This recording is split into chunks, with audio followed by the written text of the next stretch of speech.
What's up, ladies and gentlemen, and welcome back to the Jacob Maybe Podcast Show. Need to enter that like like that like sound or whatever. What? The like the sound that Dan always plays on his phone. Like that. Whatever. Never mind. Move on. They're hurting my head right now. Anyways, ladies and gentlemen, oh yeah. I'm the host, Rich Radio, joined by the man with the noggin, Jacob Bullard. What's up? If you're new to the Jacob and Me Podcast Show, it's where me and my best friend Jacob here talk about anything and everything in pop culture, video games, movies, TV shows, and anything else we like to jerk off to. We also sometimes talk about sports in our undrafted segment, which we're not doing in this one, unfortunately, because we didn't find one. And then we're going to talk about boring stuff when we take a stroll down Pennsylvania Avenue with history and a cool topic, I think. Hopefully, right? We'll see. We'll see how it goes. We shall see. How you doing, Jacob? I know we've already did a podcast before this one, but yeah. I'm doing good. Doing good? I'm a little bit tired. A little tired? Yeah. But otherwise well. Well. Yep. Let's get into some new releases. Let's do it. Let's get it. All right, so you're gonna give me a plot synopsis. There are two movies. Two movies. No television shows of note. No small screen. Words. Yeah. Go away. And no video games of note this week. Technically, Fallout comes out this week, right? It comes out on Thursday, according to your calendar. Or no, sorry, Wednesday. But like we'll have another podcast before then. Okay. Well, it comes out Wednesday though. Fallout 76 comes out Wednesday, guys. Fallout to the Fallout. Baby. So we just had the two movies. All right. So, movie numero uno, releasing Friday, November 9th, is called The Girl in the Spider's Web. All right. Here's a synopsis. This is Radio's version of the synopsis. It's a girl, but it's not really a girl. It's a man that thinks he is a 12-year-old girl. And he goes... Got weird real quick. Yeah, I did. He goes to a farm in the forest, abandoned farm. Guess what he finds? A spider. No, spider webs. Okay. And he makes sweaters out of the spider webs. And then finds out who's making all the webs. And it's actually a pig. And that's So what this it is like is. some twisted Charlotte's Web. Yeah. It's actually a pig. I forgot the name of it. Is it Wilbur? Yeah, I think so. Yeah, okay. All right. Lucky ass pig. For some reason, when I hear the title of this movie, I think of like Harry Potter with like all those spiders, or The Lord of the Rings with like whatever her name is that Smeagol leads them into like her nest or whatever. I have to text Josh a spider picture after this. That's true. I'll remind you to do that. Thank you. Our other good friend Josh is terribly afraid of spiders. I would say bugs in general. Well, spiders especially. That's true. So this movie releasing on Friday, as I said, starring Claire Foy, who off the top of my head is like I would say most well known at the moment for the seasons 1 and 2 of The Crown on Netflix, playing Queen Elizabeth. I know that she's been like in other things, but I'm blanking on what exactly that is. She was totally different in this movie, but yeah. She crap. Oh, she crap? is the wife in First Man. She's Neil Armstrong's wife. Okay. Correct? I think that's right. I believe you. So let me give you the plot synopsis. A young computer hacker, Lisbeth Salander, and journalist Mikkel Blomqvist find themselves caught in a web of spies, cyber criminals, and corrupt government officials. Damn. They got way more deeper than me. Yeah, you went for more like the fantasy, I think, element. Computers on fantasy? No, computers are real. They are. I mean, are they? people watch our show on computers. Are they? I mean, I don't know. You tell me. Are they computers? Movie number 2. Are they computers? No, Yeah, I'm kidding. they Sorry. are. Movie number 2, also releasing November 9th, is a movie called Overlord. Could go anywhere with this. It's a Man. very vague title. All right. So, this movie's set in Vietnam. All right. And Vietnam, you said it wrong. It's Vietnam. Vietnam, sorry. Where a militia group village, or however you want to call it, they farm opioids, and they have to protect it. So they have to get a group, and that group is called the Lords. There's some stupid pun coming. I can see it already. And The next sentence is gonna be like, and they do something over the Lords. no, but they're led by a young boy, young man, and his name is Over. Oh, no. And then they become the overlords of the valley that protects them, the farmers, and then all that stuff happens. That's All what right. they fight other So clans. that sounds like they're like a cartel. Because they're protecting. You said they're protecting they're farming opioids. Sure, So they're like they're a cartel. but they're like the Robin Hoods of the cartel. There you go. Boom. All right.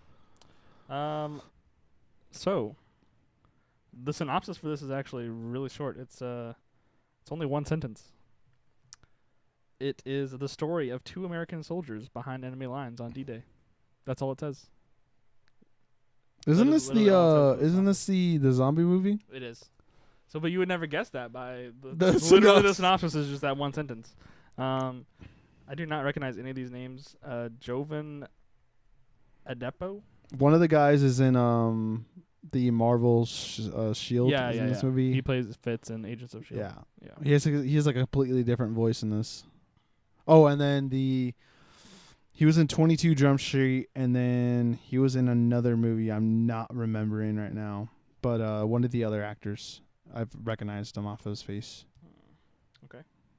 I thought there was someone that was like someone famous. Oh yeah, this is a J.J. Abrams movie. He's a producer. Let me see here. Trying to find that guy's name of the dude in Agents of Shield, and I don't see his name on this list, although I'm sure he's here somewhere.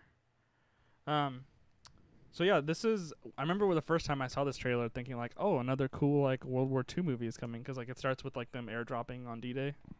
Yeah, but then they have like a black guy drop. Boy, with does them. it. I'm not sure. Did they have African American people drop?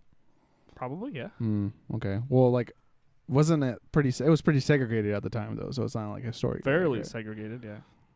So it's like, if anything, like the squad leader or their sergeant. It would have probably still been like an all-black unit. Yeah, that's what I'm saying. They would have been like a white guy that would have probably, because just the way they did stuff back then. Like Miracle at St. Ames, like the lieutenant that led all those guys was a white guy.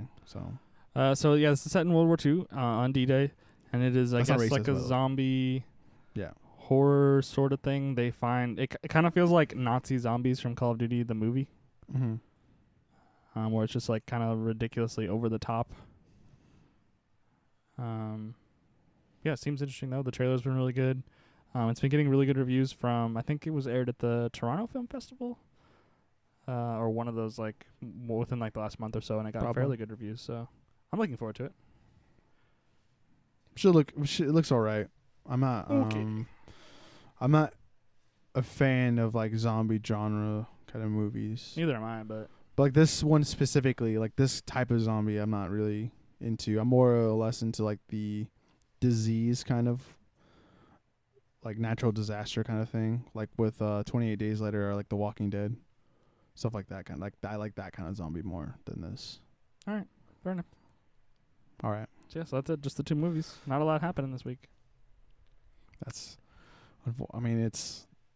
first week of November, so it kind of makes sense. This is like the movie like time. Yeah, because most of the big television stuff has already been like August, September, October is like most of those premieres. I know last week we had like House of Cards and that Julia Roberts series, Homecoming. Yeah. I'm pretty sure there's probably like a movie in there that's probably gonna get like an Oscar nomination, and we just don't know what it is. Maybe. I wouldn't be surprised. I've been watching a lot of trailers lately, unfortunately. or I've been to a movie in a while too. I'll cancel my movie pass. I'm gonna do that too. I need to just bite the bullet and get the AMC premiere, or whatever it's called. After. Yeah. Then I can start going to movies again. Yeah. On the reg, let's keep moving to some topics for our Jacob and me segments. What is the first one we're gonna do this week, Jacob? BlizzCon and Diablo. Okay. Well, I don't know if we'll link a video for it, but the videos that were released for this specific topic that we're going to give you some context to right now. So what happened over this past weekend? BlizzCon happened. I think it was Anaheim Convention Center, I believe. I think that's right. I guess it was an anticipated week where a lot of Diablo-specific fans were excited to hear a new Diablo game. A lot of them were thinking it was going to be Diablo 4. So during this little Q&A press conference kind of thing, they announced a new Diablo game. But the Diablo game was called Diablo Immortals, which is a purely mobile Diablo game for iOS and Android. And it was not received well. Not at all. So I would definitely Google or just YouTube it, BlizzCon fan reaction or whatever, BlizzCon Diablo Immortals fan reaction or something like that. Yeah. That should be able to pop something up, and it is a blast to watch because it was literally, like you said, like it was dead silent for like everything they were trying to like cheer up the crowd with. It was just like no. Yeah. No. It was probably the most cringeworthy AAA press conference I have ever seen. Like all the E3s and like PSX and what are the other PAX stuff, anything like that. This was just like the level to which they killed the room when they said that like they're gonna be moving on to the mobile platform and they're like so excited for this game that you could kind of tell because I think they had almost like scripted pauses on the teleprompter where like they were expecting like applause or like the guy would like say something about the game or whatever and like he's all enthusiastic and he like stop and it's literally like dead silent, like not a sound. And then after the press conference at some point they continued airing it too. They had like an open Q&A where people could like walk up to a microphone. And that's where it got to the pinnacle. And it went a little bit crazy. The first question the guy asked was, is this some kind of out of season April Fool's joke? And I was, oh my! If I was the guy on stage and someone asked me that, I was just like, oh, I'm done, dusted. Yeah. Like GG no re, I just lost. And it had to been really, really difficult to be on that stage for that, honestly. And I don't know why they were expecting applause. You know what I mean? It just. Not that I don't think I would ever expected it to be as bad as it was. And in any case, most of the time, like for example, Microsoft at E3, like they have a bunch of people in the audience that are Microsoft employees that are basically just there to be like, yeah. I guess Blizzard didn't do that at all. It was literally just a fan event. Next year they're probably gonna do that. Yeah, because it was really bad. So even at you have some people cheering, for like the cameras or for like the audio of it. But this was literally just complete dead silence. And there were some people that were like laughing and cheering when the guy asked the question. And this guy he became like BlizzCon man sort of thing on social media and drew a whole I saw like a bunch of people from IGN, for example, were saying like how like shameful this guy's actions were and like how embarrassing to him and like they felt bad for. And like I feel bad for the studio. Like obviously there's a lot of people who like obviously the studio believes in this and there's a lot of people that they're working really hard on this game. Mm-hmm. And to have like their work received like that is something that you never really want to see. But I think he was definitely cynical in the way that like he came up to the microphone like that and said what he said. But first off, why are you having like a publicly aired Q&A like that? Like it doesn't. And can you imagine like PlayStation after their E3 showcase is like, oh, now we're going to take questions from the audience. It's like, what are you doing? That you open yourself up to not even criticism like this, but literally anything. Like someone could walk up to the microphone and say literally anything. Yeah. And it's going to be like live broadcast on your. I don't understand why something like that was allowed. I think also Blizzard's just a little bit full of themselves in the sense like they hype themselves up. They think they're they're a bigger entity than what they really are. Even though they have like a really big market and a lot of loyal fans, but I don't think not that they're out of touch or like that, but I don't think they realize that they're human and they can mess up. You know what I mean? I guess, yeah. Then like The following guy was even the second guy came up and he was like, so there's no plans at all for this to come to PC, or is this gonna be like strictly mobile? And like I'm sure they had already answered that question, and they kind of answered the question with like the first guy, like it was just gonna be like a mobile experience, and he was like, no, like they were like, oh, you guys all have phones, right? Like, come on, we all love and then Diablo. like I was like, you have phones, and then there was no, yeah, we have phones, but what? It was just super cringeworthy. Yeah, what they should have probably have done, regardless of wherever the next Diablo game stage is, announce this game and say like, oh hey, also we're working on the next Diablo game. We don't have a release date, but it's in the works or something like that. Yeah, I think that would have prepared anything kind of blowback, but also I think that should have been in the initial plan. And then reading a couple articles from you got the IGN article, like I got like a Eurogamer and Kotaku article saying I think the original story said that they were planning on it, and then today they updated the story where Blizzard said that they weren't planning on doing or releasing or announcing Diablo 4 at all, which I think was a bad move. I don't know. It kind of is time for a new Diablo game, but also just I don't know. Mobile is just it's been like 6 or 7 years, hasn't it? Yeah, mobile is just not a especially with that kind of Blizzard. Like when you go to BlizzCon, you're there for PC gaming. You're not there for like even console gaming like at all. But then when you like console players, I mean, I would say I don't like mobile gaming as much, and we're console players primarily, and we do have PCs, but PC players, they are just like another savages. Like they're true savages. Master race. Yeah, and then especially on mobile gaming, like their opinion on mobile gaming, that's probably even worse than what a console player is. So I don't know. For me, I wouldn't have been surprised about this. Yeah.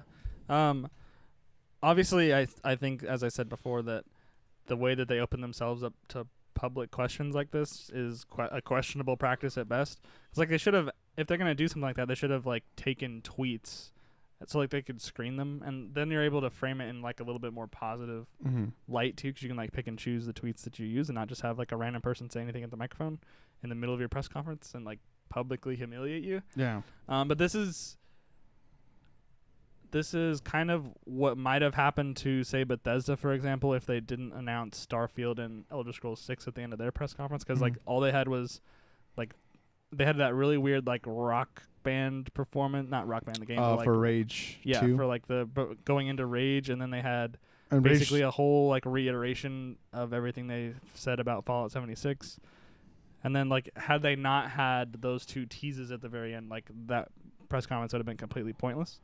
And then also that same like E3 year was like, this is a very similar thing of like if Microsoft had not announced Gears of War 5, where they had like the Gears Funko Pop game was the first one, and everyone's like, oh, it's gonna be like, they start the teaser or whatever, it's like, oh, it's gonna be Gears of War, like it's gonna be a new Gears of War game, and then it's like, oh, then there's like Funko Pop Marcus like chainsaws the wall, whatever. You're like, what is this? Yeah. And then like it moves into the next game, and you're like, oh wait, now here comes Gears 5, and then it's Gears Tactics. And you're like, hey, what is happening here, guys? We don't play Final Fantasy here. Yeah. And so like then they finally got to Gears 5, and everyone's like, oh okay. They didn't really have much for it, but it's like, okay, Gears 5 is coming. Yeah.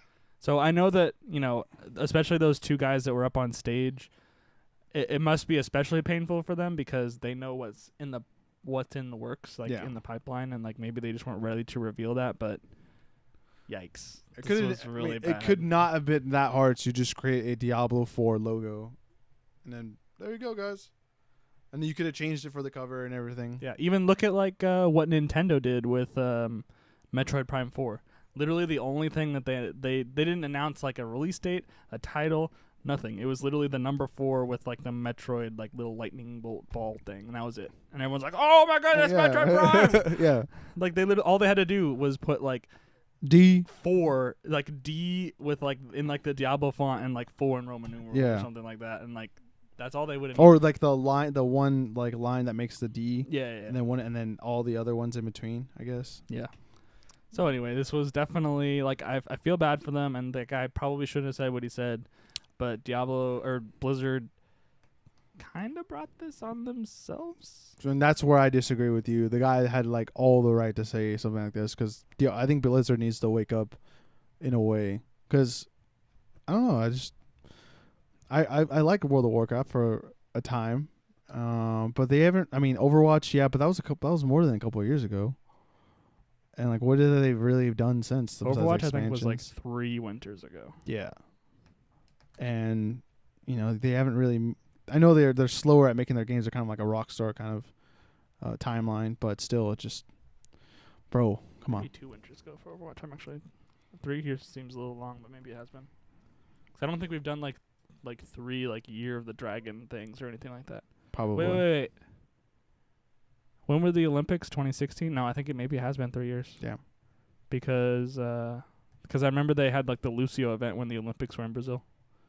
So, yeah, maybe it has been that long. Dun, dun, dun. In any case, our other Oh, topic, wait, okay. But no, what is our next topic? Fallout 76. Fallout 76. But before we get to Fallout 76, go ahead and let us know if you think the guy had the right to say this at the press conference. Do you think Blizzard was in the wrong for not announcing the next Diablo? And also, yeah, that's it. Actually, that's it. I don't know. I can't really ask any other questions. Should major companies take open Q&As like that? Yes. Because that to me is the biggest problem here. Is it like, what are you doing? All right. Let's move to Fallout 76. So the beta has been going now for, I guess, a couple weeks at this point. And the game obviously launches not this week, but next. And there have been a lot of concerns, I would say, raised about the state and the performance and the appearance quality of Fallout 76 as far as the beta is concerned at the moment. So yeah, you read up on a couple articles, I think, right before. Yes. So what did those say? Oh, well, that article specifically that I read to you, or read bits of, apparently there was a Reddit thread where there was a lot of complaints about jankiness, and the biggest one was hacking and cheating through the PC platform. I think one of the quotes even said there's a possible bug where it was so buggy, or maybe that it wasn't written so well, I guess the code, that someone like basically could have fixed something and got rid of 50 gigabytes of data, which is insane. Like that's like insane amount. Like that's probably like half the game, probably. At least 2/3 of the game, which is insane. But yeah, the cheating and obviously the fixing are obviously trying to fix it. And then Bethesda wrote a statement straight to your gamer. I think it was based off their email, saying that there's problems, but also you can't really say like, oh yeah, it's being overblown, or the accusations aren't like, they're basically incorrect, and also saying like what we're fixing it at the same time. You know what I mean? It's like you can't. I don't know. I don't think it's a good statement to say. I think they probably should have worded it better than that. From what I heard around, like other people saying stuff, one podcaster I've heard said just how dated it kind of looks, because it's basically the Fallout 4 engine, identical, and it's just in West Virginia. And one thing that was like kind of sad to like think about too is just when you compare just this game next to like Witcher 3, and Witcher 3 is like how old? 4, I'd say maybe 4 to 5 years. Yeah, 4 to 5 years I think old. it was a launch year of the Xbox One. Yeah, so you have a game like that came out, and it looks better than a game that's coming out 2018. It's just kind of disappointing. And one thing is like what I've noticed too is obviously maybe they're having like the Call of Duty kind of effect as well, or even like the Telltale kind of like situation where they're not really improving on their engine. They're just improving on like expanding the world and the options, which I don't have a problem with. And I don't have a problem with the game looking terrible in a way. From some people would describe the way Fallout looks, for exchange of good gameplay and just playability, I guess, and to be able to kind of play this game to the fullest. But yeah, it's kind of weird to like look at that. Yeah, those two games together, and see like the quality difference, and it's definitely gonna have to jump. There's gonna have to be a really big jump from 76. I think even Rage already looks better than 76 from the trailers and the gameplay stuff. Yeah, I would say Rage is something that like they had to build from the ground up basically, because there's no way they could have used the original Rage engine, it being as old. Like that was a 360 game. Yeah. I think in Bethesda's defense, I know that Todd Howard definitely said a lot about. That was Nikki that texted all of us. Definitely. I lost my train of thought. I'm sorry. Oh, Todd Howard was saying that there was going to be a lot of problems, that like they wanted people to like break the game kind of to see where the problems would be, and also we also don't know how old of a build the beta is running off of. Because so I mean, it could be like that's a month's old build, and like they've already fixed some of those things that are prevalent in the beta. Although maybe the beta is just now raising their attention to certain things. Because some of the, I know that like we had the Battlefield open beta not too long ago, and there was multiple Call of Duty betas and such, and there weren't any glaring flaws. I think a lot of betas that we have had in recent years, every once in a while maybe like the servers crash or something like that, but there's not a lot of game-breaking bugs. Because like, and this game comes out next week, or 8 days from now as of recording.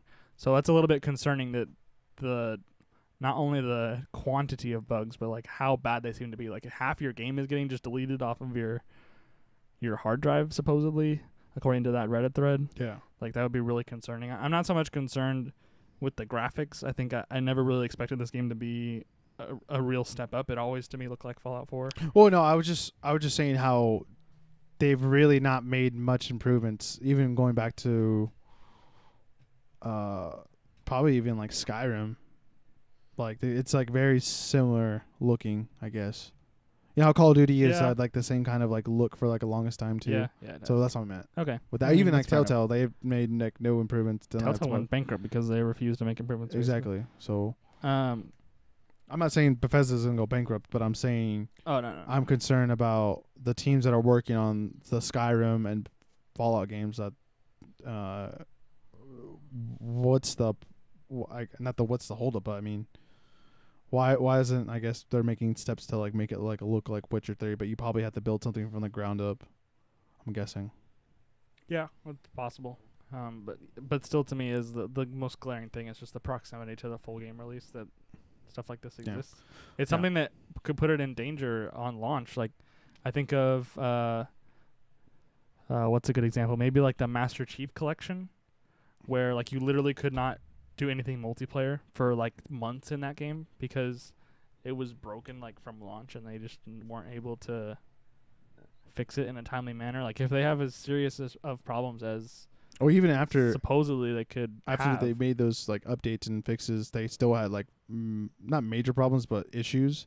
And it wasn't until recently when they released it on Games Pass where they actually made like a full like rundown of everything before they put it on Games Pass, which is like insane. Right. And because it was like 2 years old right now, right? Yeah, I think so. And people at the time moved on from the Master Chief Collection to like other things because like they couldn't get that game working. Yeah. And so Fallout, especially in the context of it following Red Dead 2, which I've put a solid amount of hours in, and I'm only at like 30% completion. It's like I still have a long way to go on that game. I still have like Assassin's Creed I can go back to. A lot of people really, really love, like me included, really, really love Blackout. in Call of Duty. So like there's all these other things, and you have Battlefield that follows it the week after.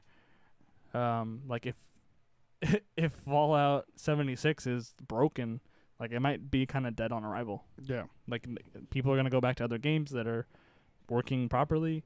They have Battlefield to look forward to. Not that they're really competing with Smash, but like Smash at the beginning of the month, or like maybe towards the middle of December. So yeah, I think assuming that the build that's in the beta is a recent build of Fallout 76, they could be in some serious trouble. Yeah. And a weird thing too is like the betas, like they shouldn't be running this bad, I guess. But also, I don't know. Maybe that's why they did the beta, so they can get done their job done quicker, I guess. I don't know. Yeah, I would say that like obviously this is the purpose of a beta, but I feel like some of the things that are listed in this Reddit thread, that internal quality assurance would have already caught like major things like this before. Yeah. So that's why it's a little bit concerning to me. Yeah, but hopefully it turns out to be a decent game. Josh was like even hesitant after all this stuff too. He was like, I don't know if I want to get this game because like we do file share. Right. Yeah. Yeah. And he's like, I was like, oh, okay, if you don't want to get it, dude, you don't want to get it then. So I can't like pressure him to get it. But I don't know. That's what else. We'll see. Yep. What's our next topic? This week in history.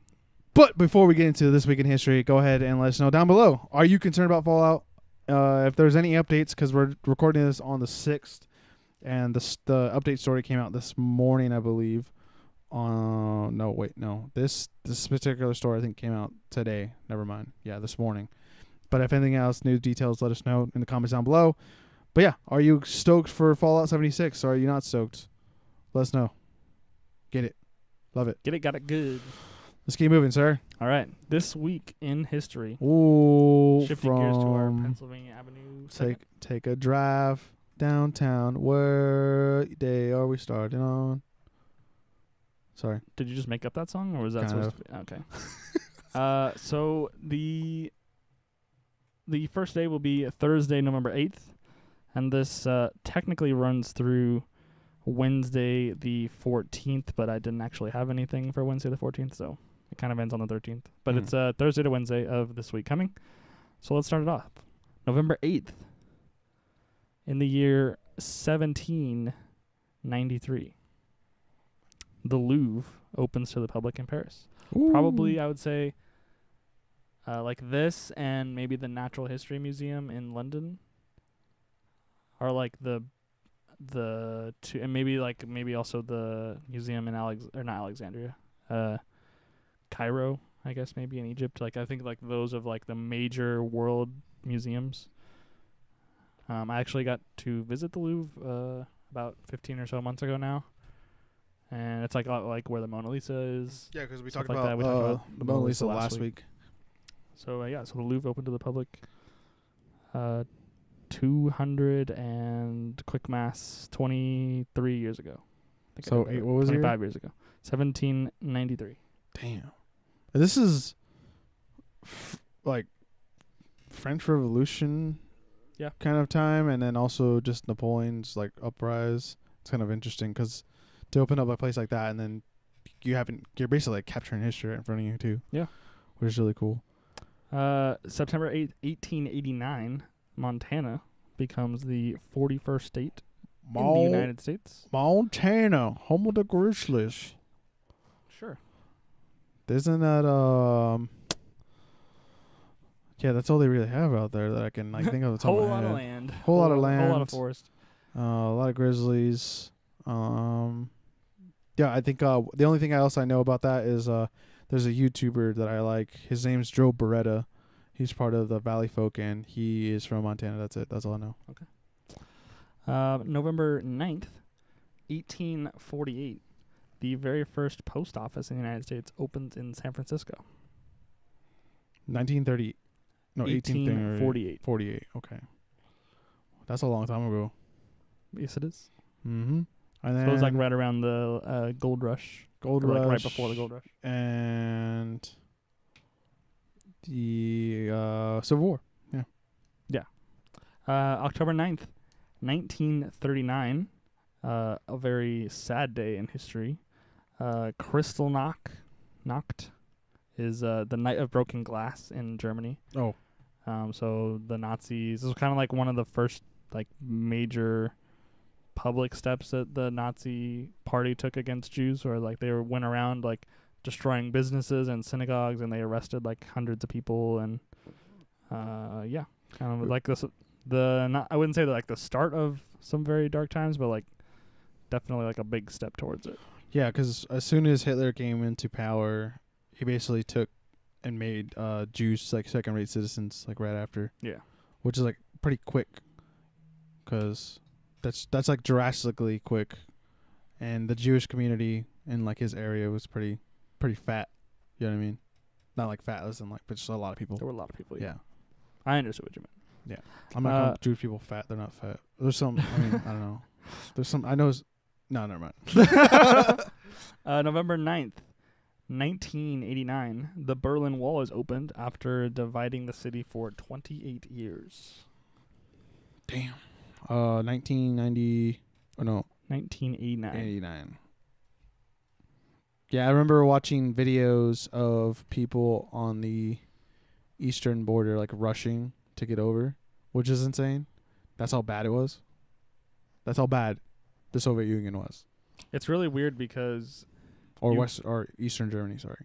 yeah, you can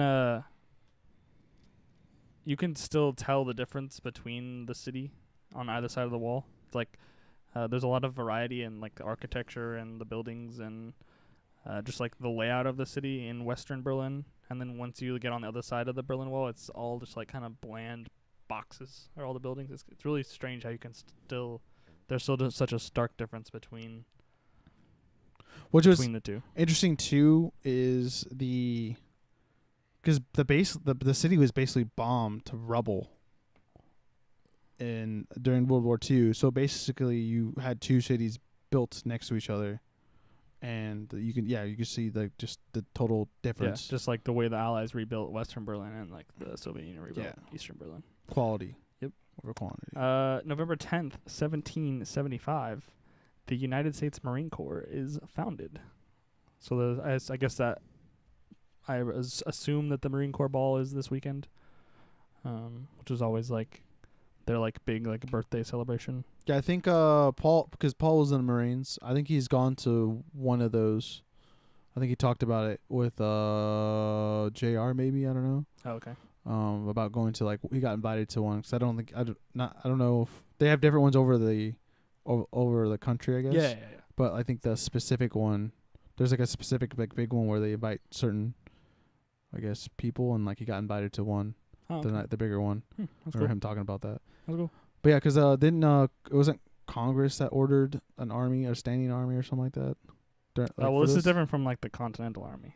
This is Okay. like the official like Marine Corps. Okay. One of the longest established jobs in the world. In the United States, yeah. Yeah. I mean, I would say like architect would be like one of the longest standing jobs. Yeah, but I meant like a company, kind of like an entity or an institution like that. Yeah, I guess. Yeah. I mean, because I don't know if like architects have like a union or something like that they're a part of, or well, they do now, but they wouldn't. Association. Have, like, Yeah, that's what. November 11th, 1885. General George S. Patton is born. Wow. It's his birthday. One of the most prominent generals in like the World War II Korea era. He's the one, if I remember correctly, he got kind of sidelined at the end of World War II, where they put him in charge of like the inflatable army that they made in England. Do you remember that like story? Yeah. They like were trying to deceive the Nazis into like what their plans were for the invasion, and so they made all these like inflatable tanks and stuff like that to kind of like fool any like spies or whatever. Which I like hearing those stories, because they did this during World War I and II, and like the effects that you can do to the human eye. And I remember I'm pretty sure they brought in like a not a magician, but something like that, to help them design the bodies, I guess, of like the tanks and whatnot, Yeah, and all the vehicles and the facilities. It's super weird because they have footage of it, and it's like just like a couple guys. There's like what appear in like the old black and white film or whatever. Like appears to be this like big tank, and then there's literally two dudes that just pick the whole thing up and like push it to the side, and it's like bouncing on the ground or whatever. Yeah, it's super weird that they and he. I think I remember correctly. He ended up on that post because someone died. Like he punished someone for something that they did, and like the soldier died. Yeah, I know what you're talking about. And then he got kind of sidelined, like they pulled him off of like the front lines because of it. Something like that. I should have looked up the details before this, but I didn't. It's something along those lines. So he got kind of just pushed aside. Mm-hmm. He's also a World War I veteran too. Okay. He served probably I'm not too sure which tank division, but it was probably one of the earlier tank divisions. Yeah. And then he actually fought alongside. Well, apparently when I watched this documentary, apparently there's a certain battle where he fought alongside MacArthur.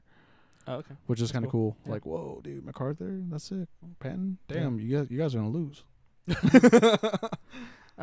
November 11th, 1889, the state of Washington becomes the 42nd state. So just 3 days later, another state admitted into the Union. The last 2 weeks, we've gotten a lot of states. Yeah, we had Nevada, Dakotas. the Dakotas, yeah, I think. And then Montana, and then Washington, which was what year again, sorry? 1889. 1889. Yep. That place. Okay, sorry, go ahead. I was going to move on, but if you want to say something. That place, I don't know, I've never been there. I've never been there either. So, must be nice. November 11th, 1909, construction begins on a naval base in Hawaii called Pearl Harbor. Wow. I guess I didn't realize that Pearl Harbor was that old. Yeah. Because it would have been not long after we annexed Hawaii then. Because I think that was like kind of turn of the century when we annexed Hawaii, control of Hawaii. Yeah, apparently Pearl Harbor, too, it was like a seaport originally. Like a fishing port, I guess. Oh, okay. Like a really popular one. And the way, like, the bay was laid out, I guess, it was, like, perfect to pitch ships in. And then that's why they picked that specific spot, but it also hurt, like, the fishing. And then there's another naval, or is Pearl Harbor still, like, a functioning? Yes. Okay. But I think it's like half and half. Well, yes, it is, but I think they have also like a newer naval like base on the Hawaiian Islands. I don't know where it is, but they also talked about like that being like another like because of just the way it's like laid out under the ocean or for the water. I don't think that the original portion of Pearl Harbor could even be used today. Like I don't think that at least for any of the big ships, like they had battleships in Pearl Harbor. Yeah. Obviously, like when it was attacked. And the carriers weren't there, but I presume that they were capable of sailing in it. Mm. But I don't know if ships today, like they're so much bigger, they're gonna sit so much lower. Because Pearl Harbor is being famous for like very shallow shelf. So like the ships that were there, like they couldn't be that deep in the water because they would like scrape the bottom. That's why like the Arizona, like you could still like a lot of ships when the Pearl Harbor was attacked were sunk, but like the bottom hit the ocean floor. And like you could still see like a good portion of the of the ship because it wasn't actually that deep. So like I don't think that they could actually use that exact location today with the modern ships, right? Because they're too big. Yeah, they would probably have to dig out the dirt out. Right. So I'm sure Pearl Harbor is still operational, but like the portion like where they actually service the ships or whatever is in a different area. Yeah. And in any case, like the Arizona is still down there, so like that original portion is more of a memorial. Like they have the USS Missouri there, and like obviously the Arizona Memorial.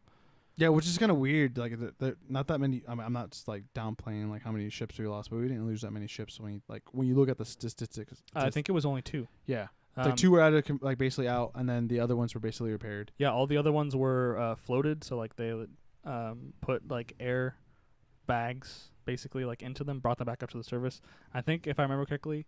One of them was like at the treaty signing too. Iowa, the Missouri probably would have been one of them. Yeah, I think it was the Missouri. Because the Missouri is the on the deck of the Missouri is where they like signed the armistice or whatever to end the war. Oh, okay. So it was. I thought it was just at. I thought it was just present at like one of the ships where they. Actually, no, I'm pretty sure it was the Missouri. Okay, that's kind of like interesting too. But yeah. Yeah. So and I think it was within 9. I forget how many ships were damaged in the Pearl Harbor attack, but I think it was like 9 months later, all of them were back in service. Like it was like like that quick of a thing, basically. And then I think all but 3 of the Japanese ships that were involved in the attack, that were the carriers and the destroyers, like all but 3 of them survived the war. All but 3 of them survived, or only 3 of them survived? Yeah, only 3 of them. Only 3 of them. Sorry, survived. my Okay, bad. yeah. That's what I meant. Yeah. I think all the carriers. I think got most sunk. of those were sunk at the Battle of Midway, like not that long. All the after, all the carriers that were involved were sunk. That's my spot here. November 11th, 1918. So exactly 100 years ago. Coming up on the 11th, it will be 100 years. German leaders signed the armistice, which ends World War One. So that will be 100 years this year, anniversary of the end of World War One. I know that in the UK they just had Remembrance Day, which is like our version of Veterans Day. Yeah, their version of Veterans Day. What do they wear? They wear a poppy on all poppy. I thought there was a funny post because there was a bunch of white supremacists wearing the poppies or something like that, and like they were doing like the Heil Hitler's like thing, and I was just like, I don't know what you guys are doing. I don't think you should be wearing the poppy the poppy flower. So 100 years since the end of World War One, very ironically named the War to End All Wars. Yeah, which is probably one of the funnier names for a war in history. It's pretty bad on how all that ended too. I think the last soldier that died in that war was Canadian, and he kind of unnecessarily died, or there's a lot of like last minute kind of line grabs just to kind of give generals or lieutenants like kind of worth to their name, I guess. And unfortunately, they force some men to do things that like certain charges and stuff, which is kind of sucked. Yep. November 11th, 1921. Here in the U.S., the Tomb of the Unknown Soldier is dedicated at Arlington National Cemetery. Have you ever been to Arlington? I feel like I probably have when I was younger, because Arlington's in Washington. What am I doing? Okay, so you've never been to Washington? Yeah. No, Okay. I've never been to Washington. No, I'm thinking Arlington, Texas for some reason. Oh, okay. No, I've not been there. So there's a permanent guard. There's like always someone stationed there. Like I know the Tomb of the Unknown Soldier, but yeah. Okay, so like there's like constantly like I know when we went for an 8th grade trip, for school, and so like we got to watch like the changing of the guard, and like our school got to lay a wreath, at the Tomb of the Unknown Soldier. So like that was a pretty cool experience, and those guys are like hardcore. There's like there's a significance to like the number of steps. So like it's like a certain number of steps they're supposed to take, and then like they turn and walk this way and then walk back, but like there's like it's like 10 steps this way and then 21 steps this way and 10 steps. There's a significance to the numbers, and I don't remember what that is, but obviously there are many, especially like Western countries that have like their own kind of version of this, just for people who haven't been identified. I know that in recent years, they've gotten a lot, just because like the technological improvements and such. They've gotten a lot better at actually identifying some of these remains that are there. Yeah. So, and I don't think there are actually too many people that are buried there. It's more of a symbolic thing. I know there are people buried there, but yeah, because that started Civil War, right? I think it's World War. There might be. I guess it's possible that there's Civil War people there, but it would have been kind of late. It would have been like more than 40 years, or 40 years like since the Civil War. Because I feel like it would have been. What year did it start again? 1921. So I feel like it would have been like World War. It would have started with World War One. Oh, because I thought there was a dude that died during the Civil War and like no one knew who he was, and then. I'm not sure. But I mean, World War One would have made more sense, I guess. But yeah. Sorry. It's okay. Maybe I'm like thinking of something else, but yeah. Nothing on November 12th of particular interest to me anyway when I was making this list, so I skipped it. Should I check it? If you want. Do you want me to go to the 13th while you're looking? Yeah, go ahead. All right. So November 13th, 1835, Texas declared its independence from Mexico, and it spent 10 years as the Republic of Texas. The Lone Star State, as it's still known here in the U.S. Probably, I don't know. I would say like one of the more interesting like time periods in like the history of our stuff, because most of the other states that joined the union, it's the only one that was like, unless you're going to count the original 13 colonies, that was like its own country kind of. I guess you could kind of consider the colonies like operating as their own little countries. But none of the like all the other states were added just by like Western expansion, and like people like traveling to the frontier, stuff like that. And then like Texas was just like, hey, we're our own country, and then we're gonna agree to join this other country, sort of thing. So kind of a neat history. Yeah, because there's like the similar bloodline in the sense that a lot of the people that immigrated there for U.S. citizens that were basically bribed, I guess, to move there. Kind of, yeah, I think. For land, just like how the U.S. did for people that moved out west. The Homestead Act, Yeah. I think too. There's kind of a weird quirk in the like legal rules. I think Texas is actually the only state that could, if it wanted to, legally secede because of like because they were actually their own country before they joined. I think they had like some special rule basically that would allow them to leave like without significant consequences. If I remember correctly, I'd have to look that up. And also, Texas is on its own power grid as well. That makes sense. So like it's not actually connected to like the rest of the country. So it could literally operate on its own if it wanted to. Interesting. And the last one that I have, did you find anything interesting for the 12th?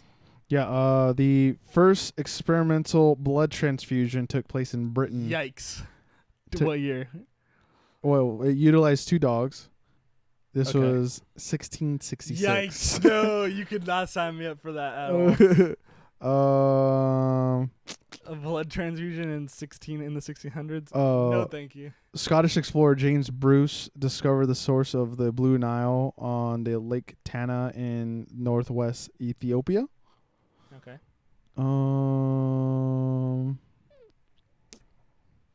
First paying passengers travel on the new rail service through the Channel Tunnel linking England and France.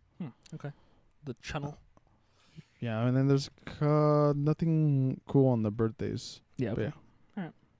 All right. So that takes us to our last event, I guess is the right word. November 13th, 1860. South Carolina holds a special convention in the year 1860, which happens to be before the Civil War. And they hold a special convention to discuss seceding from the Union. South Carolina was obviously the first state to do so. That kind of kick-started the Civil War, really. Mm-hmm. So they started to get together, and there was, some murmurs of secession. It definitely wasn't the first meeting of this kind of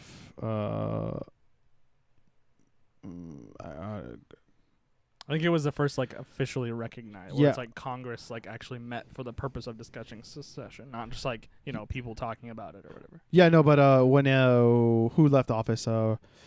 Calhoun left office or vacated his vice presidency under Jackson. Then he went back to South Carolina, and then that was when Jackson had to cool it down, basically, because that's when the original idea of this basically started, between states' rights and federal rights. That's what it was, basically. A start from that original argument, and then it turned into what it is, the Civil War. Yep. No, you're fucking history, bro. Got him. So that's it. That is it, ladies and gentlemen, for history. What are we going to talk about next, though? Our final topic of the show is actually something that we, I guess, kind of came up on our own. Actually, today, as of recording, is Election Day in the U.S. So we decided that we're going to have a discussion over what actually the voting age should be.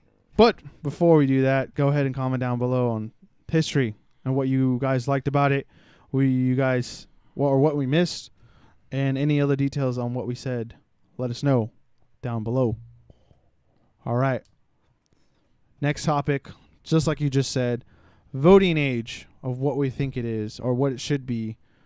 And this is kind of a not a new. I've heard this recently a lot, particularly through Peter Schiff, one of Is he one of the Parkland guys? Parkland guys. No, no, he is a gold's investments kind of like Waltz. No, what's kind of stock kind of guy. Oh, okay.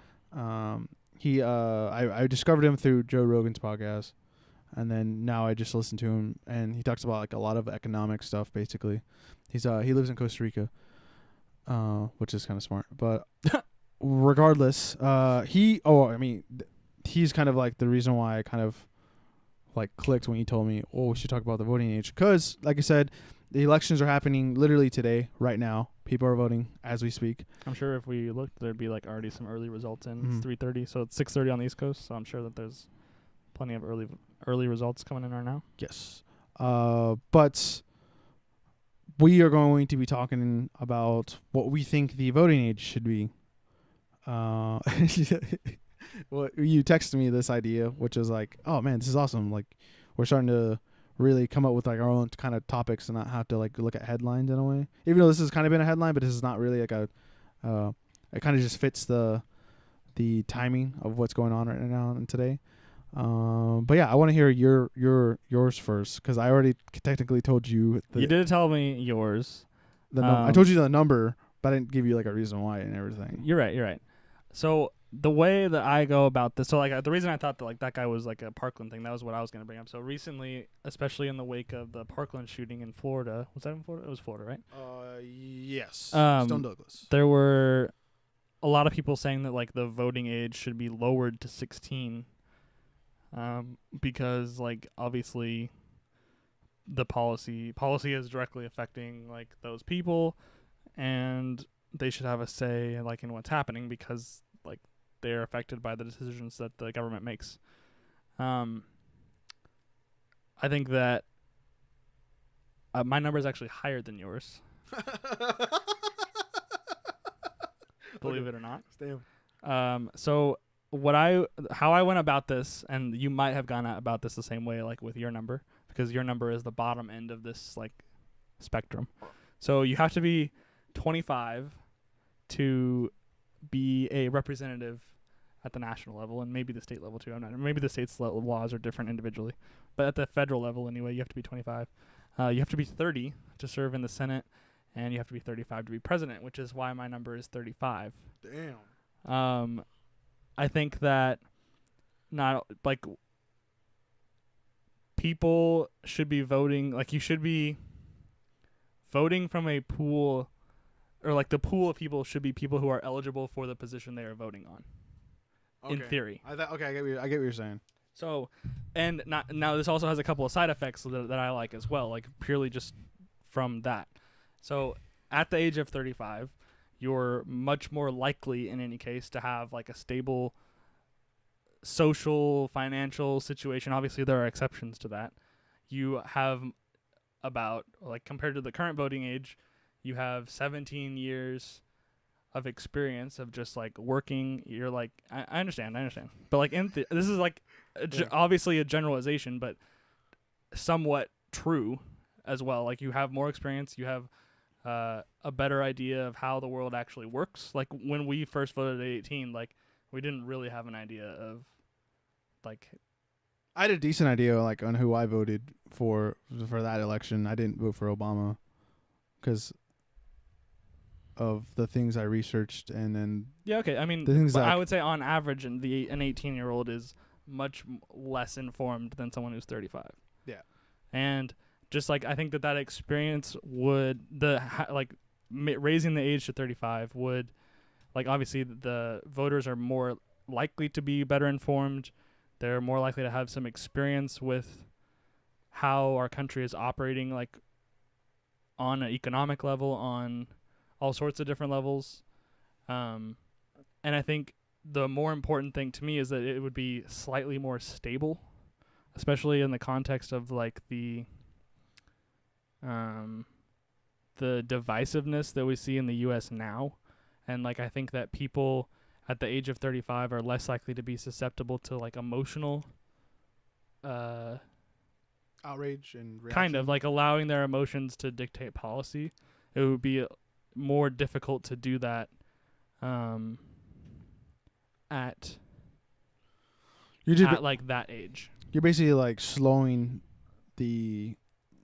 It would be more difficult for there to be like a huge swing. Yeah, so you're just like slowing down that kind of process. Yeah, a little bit, yeah. Because I think what we're seeing now is just like say for example today, like Democrats take the House and the Senate. Like obviously that's probably not. They're not. The Democrats probably aren't going to take the Senate. They might take the House. They probably will take the House. But like so then all of a sudden like we have 2 years of nothing because there's like this huge swing back. And that's like something that like I think on Ben Shapiro's thing he said that like it's been 20 years since like the president in power has held like control of Congress like in the first midterms after his election or whatever. So like there's always a swing back, but like I feel like that's much more of a recent problem than it was historically anyway. And so like if it's just so say like I said like Democrats take the House and the Senate, like nothing happens in the government for the next 2 years. Because there's like this huge swing back the other way, because like we'll have a Republican who's just gonna sit. They're not gonna take it by enough to like override a veto. So it's literally gonna be like they're gonna be try to be making laws and passing one philosophy of policy over here, and Trump is gonna be saying their veto, sort of things. Like nothing, like Trump's presidency is over if Democrats take both houses, that sort of thing. So like having it, I think at a more like adding as much. I don't even know that stability is the right word, but like it allows for subtle changes without like literally destroying the ability of the government to function. Okay. If that makes sense. So there you go. Okay. So feel free to pick that apart or discuss why you're at 25. So when I'm looking at you at 35, that's when so how I'm going to set mine up is mine's 25, and that's what Peter Schiff is like pitched to, and I think that's like a good age. Well, because I'm also 25, but bias. Oh no, because I think it's a good age because definitely people have gone through what you've described. It's not as much experience, but I mean, when you look at how much experience people have. Like in politics in general, like not a lot of people do anyways, because not a lot of people care as much, and they don't really have the priority to. But I think 25 is a good age because it's like obviously the first, like you're able to run for Congress, obviously, but I also think it's smart because those people that are just turning 25 from from 18 to 25, like I am a lot dumber than I was at. Well, I mean, I was a lot dumber when I was 18. Obviously, when I was 25, there's a lot of things I just didn't know. Yeah, and you're a lot more naive. I think you're easy. You're able to be manipulated a little bit easier. I feel, and you've seen the world a little bit more, and for what it is. And also, I like 25 because I think there's a scientific thing to it too, where your frontal cortex is fully developed. Okay. So you technically have like a fully functioning brain, I guess, and that makes more sense to me. The only thing I would say that would be able for someone to vote under 25 would be joining the military. If you were to join the military, female or male, you would be able to vote. I think that like negates your age because of what you're doing, and that's a very mature thing to do, I believe. Okay. Even though a lot of people these days, it seems like from what I've heard from a lot of military people, that a lot of people that join in the military are just doing it for school, but that makes sense too, and that's a very mature thing to do as well. But yeah, so. Like the Vietnam thing, like lowering the voting age because of like the draft and whatnot, I don't think that was a good reason. I think would have been the counter to that or whoever was on the other side says, okay, if you're in the military, then you're able to vote, I guess. Even though I guess you get drafted, but still. Yeah.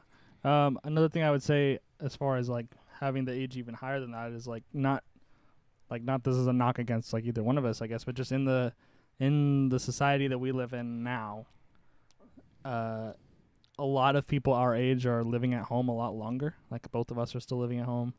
So like we haven't yet experienced like life out on our own, if that makes sense. So like it's just like there's that I think both of us have like a pretty good idea of what that would look like, but that like being we're still like dependents on technically like as legally speaking on like other people. Mm. And I think that like you should at least be out on your own. And like being at 35, like 99.9% of the population are going to be out on their own and having like experience like by themselves. And I think that I kind of lost my train of thought here, but what I was gonna say is like I would be willing to lower it maybe to 30, because like at that point you're voting for like you're old enough to serve in the House of Representatives and the Senate, and like those are the two like formulating legislation. So like 30 would probably be the bottom for me as far as like the age is concerned, because like those two houses are actually passing policy and not the president. But I don't know. My problem with the older age is it kind of goes back to like the older way of thinking. Like when you're older, you definitely develop, or not develop, or you've earned enough, and then you've obviously earned like property probably, and that's like usually when you're 35, you've owned some kind of like property, and that's why it goes back to like the older thinking of, or the older way of like the only way to vote back in the like the start of the country was like you basically had to own land to be property owners. okay, So that's like when I'm like, that's when I don't like that idea and that like that age. wouldn't be like a provision or whatever. And like, but the other thing too is a lot of the younger kids, like obviously 25 and younger, are mostly Democrat. The reason why I like 25 is because a lot of people have changed too, like the political views, and mine definitely. I mean, I've been a Republican since my first time voting. But regardless, I think for me, going to 25 kind of diffuses that voting base for me. Because not to say that Democrats don't know what they're doing, but it's definitely they're catering towards those kind of kids, I guess. And then also, I'm just trying to get rid of their way of taking advantage of people. well, yeah, it's like that's why I think like being older, you're less likely to have that like emotional knee-jerk reaction to like whatever's happening. Yeah. So yeah, that's like one thing for me, and it's not trying to like diffuse the Democratic voting base, I guess, or votes. It's just to make them work harder than what they should be doing and doing a better job, and they're not doing that. And that's like my reasoning for 25 and the getting rid of the 14th Amendment legally though through Congress. But and because like that wasn't designed obviously for what it's being used to today, but yeah, the voting age, I don't know. I think it's. I get what you're saying, like you have to vote for something that you are able to like run for, but I don't think that's the best argument. There's probably something out that's better than that. I just don't think that's like a. Well, I mean It's not that it doesn't sound nice, obviously, but it doesn't seem.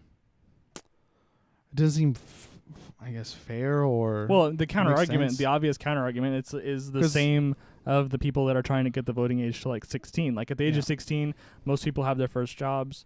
They're obviously in school, like in high school. So policy and like they're driving, stuff like that. So like federal even policy is in some ways directly affecting like a 16-year-old's life.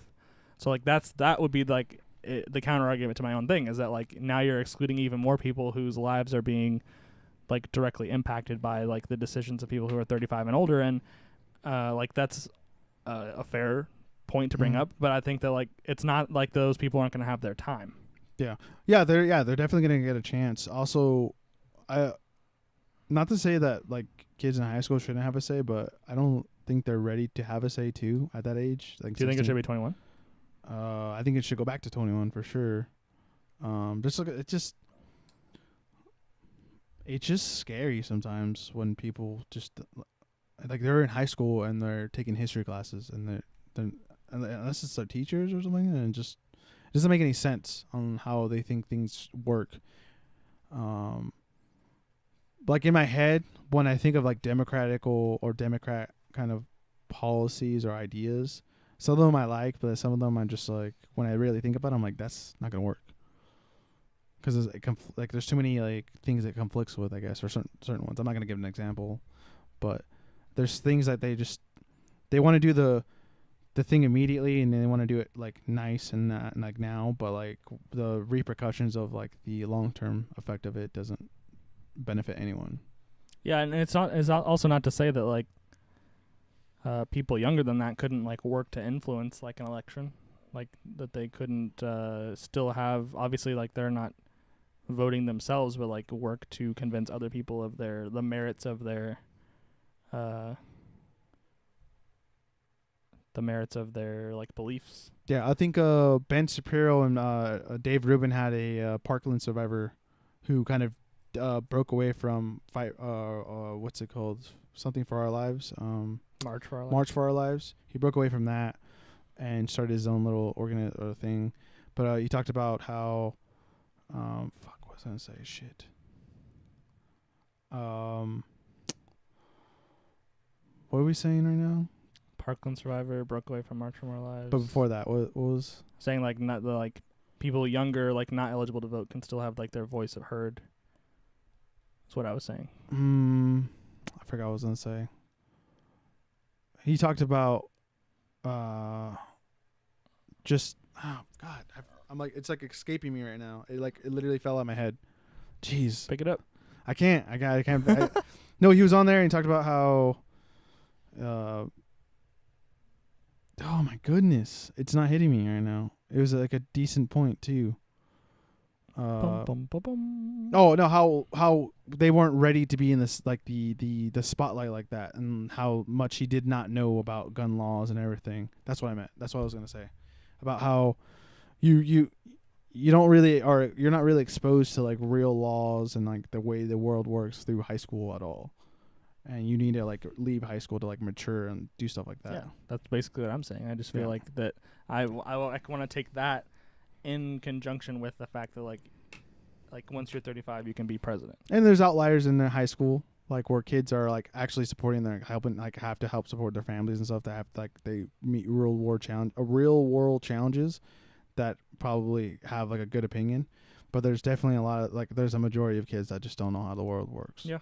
And I don't even know that, like, how much in theory I don't know. It's kind of a slippery. What I would like to do at some point is, like, read as to why, like, the founders picked those ages for each of those things. Because really, like, in theory, to me, if you can convince, as long as you're maybe, like, in the way it works now, like, with the 18-year-old voting age, like, as long as you're old enough to vote, you should be old enough to run for office. Mm-hmm. But like I guess to like take my logic the other way, like if you can convince people that like your reasoning and your ideas are something that like they want to try, I don't see really why. I know like for example my dad for example is against the term limits, like at all. Like if he thinks that like obviously they were put in place to protect against like a tyrannical situation, but like if you're doing well and like the people want you to stay. Like, if you're still, like, popular enough and, like, your ideas are working and, like, people support you, like, why should you be forced out of office? It's, like, his opinion. There's one more question that I want to ask you that I thought about while we were talking about this that's been in the news kind of recently in the run-up to the election, and that's about felons and the fact that they lose their right to vote, like, once they're convicted of a felony. And, like, what you think about that. Like, should they, like, so say, like, someone... I don't know, like Grand Theft Auto, and like they're in prison for 8 years, and like they serve their time and they come out. Like, should that person be able to vote? Because that's the way it works now. Like, if you're convicted of anything other than a misdemeanor, you lose your right to vote. Yeah. I don't know. You would have to define what is like the best way of going about the defined line of the case, or what? Because like, what defines Grand Theft Auto? It's like it has to do with the value of the whatever you steal. Grand theft or grand larceny or whatever. Like, yeah, it has to do. It's like there's not like a minimum value threshold. I think it's like $5,000. So it's like okay, that's a lot of money. So like if whatever you steal is worth $5,000, then like that's a felony. Yeah, $5,000. I don't know, because like you can just steal like like a thing for like $15,000. It's the same. It would be under the same amount of Grand Theft. Like it would be under the same umbrella of Grand Theft Auto.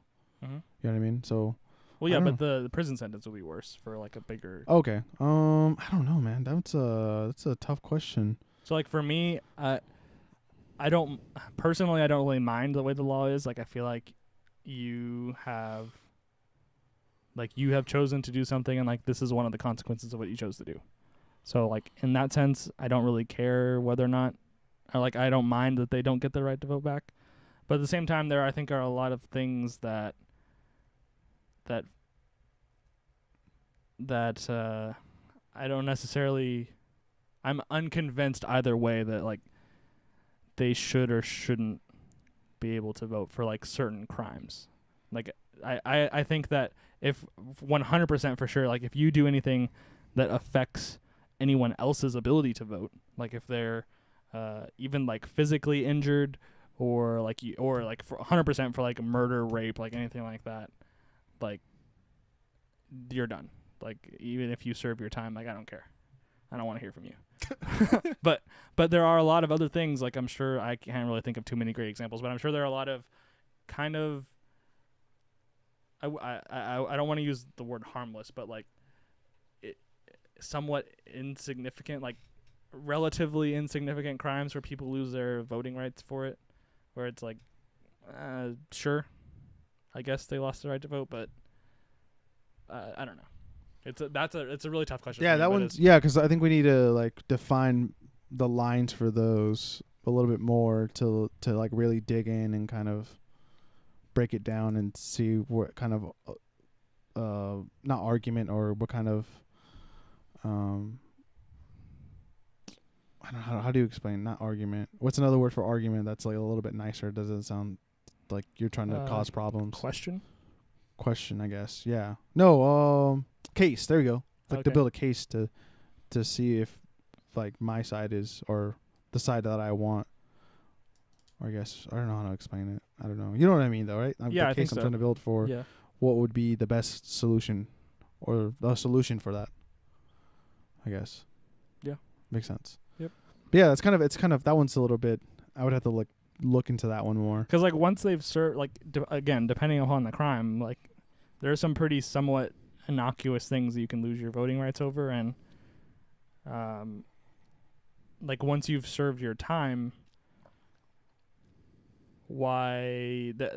again, I guess I'm unconvinced either way of like what should happen after that, because like obviously you did something to put yourself in prison and put yourself in that situation in the first place, but like if you've served your time, then you've served your time for that, for whatever it is that you did.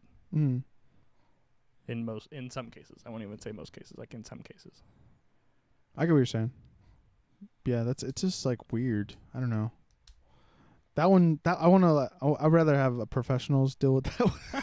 Like actual legal professionals or people that have studied law and everything. But for me, I don't know. Because that's like another thing where I don't have enough in my information about, I guess. And that's like me. Like if I don't know enough about it, then I'm not gonna say anything, I guess. But I'm not like most people that don't know anything about it, and they'll say something like a emotional reaction. But yeah, that's a tough one, dude. You hit me hard with that one, man. Yeah, it's something that's like it came. I heard about it a couple months ago.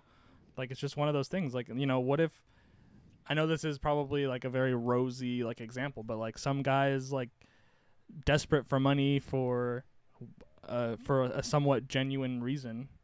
And, well, I mean, like he's got like a lot of kind of not strange crimes, but like there are a lot of crimes. Say like they have someone in the hospital, and like they have like a whole bunch of medical debt or whatever, and like they need money. Kind of, yeah. So like someone like that, they steal a car that's worth $20,000 and like sell it to a fence, and like because they need the money or whatever. But like that person loses, like they did it like it was an act of desperation for like in some ways like good intentions for like helping a friend or family member or whatever, and like they lose their right to vote, but like they know that they made a mistake, like that person won't ever make a mistake like that again. They serve their time in prison and like they get out, like they can't vote, which is like again Jacob defending criminals right now, dude. It's insane. It's like I'm unconvinced either way, but I could see there are scenarios where it seems harsh. Yeah, it does. I don't know. You have to. We would have to be able to put down like every crime and then draw the lines from there. That's basically where we would have Maybe, to go yeah. from that. Because I also think you have to treat people fairly as well, and then also like it goes by state basis too. Like every In some state cases, yeah. is different. Yeah, because I think there's some states where some like weird states that feel like you have like a. Actually, I don't know. There's like weird laws what I've heard in like Florida where you like lose voting rights for like stupid things. But yeah. Huh? Just saying. Is that Just a it? thought. Yeah, I think so. Okay. Well, ladies and gentlemen, that was an interesting topic. I don't know, dude. It was it's interesting to talk about voting age. Like 35, I think is just a little too much. I get it. I get why you're doing it, but I think it's you got to meet somewhere decently. I think 25. I told you I can negotiate down to 30.